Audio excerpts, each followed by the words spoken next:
ప్రజాపతులు ఓ బ్రహ్మదేవ అని సృష్టి వలన మానవులలో కలిపి సకల జీవరాశి స్త్రీ పురుష భేదంతో జన్మించింది. వీటి నివాసానికి దారి కనబడడం లేదు కాబట్టి కరుణించి మమ్మ కటాక్షించమని ప్రార్థిస్తారు.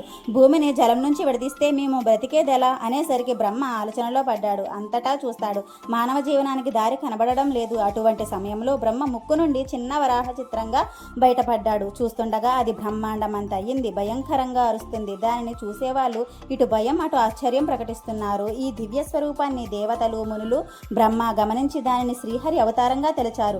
ప్రార్థనలు మొదలుపెట్టారు. శత్రు భయంకర రూపం. వెంట్రుకలు పొదనైన కత్తుల వలె ఉన్నాయి. కళ్ళు అగ్నిగోళాలు. అటువంటి ఆదివరాహ రూపం గగులు పుట్టేలాగుంది. గబుక్కున నీళ్లలో దూకింది. ఆ పడడంలో జలం కకావికలమయ్యింది. త్రుళ్ళు పడ్డట్లు నీళ్లు ఆకాశం వరకు పైకెగిరాయి. భయంకర శబ్దం వచ్చింది.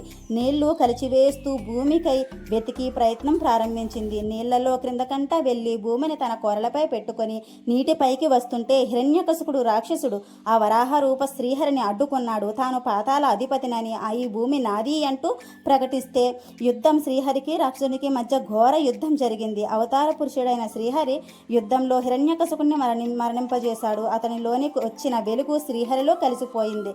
శ్రీహరి కరుణతో భూమి నీటి నుండి బయటకు వచ్చింది. ఈ వరాహ కరుణను ప్రతి ఒక్కరూ పొగిడారు. ఇంకా ఉంది ఫ్రెండ్స్, ఇంకా వరాహావతారం కొంచెం ఉంది. అది నెక్స్ట్ షార్ట్లో మనం చెప్పుకుందాం ఫ్రెండ్స్. Thank you. నా వీడియోని లైక్ చేసి సబ్స్క్రైబ్ చేయండి.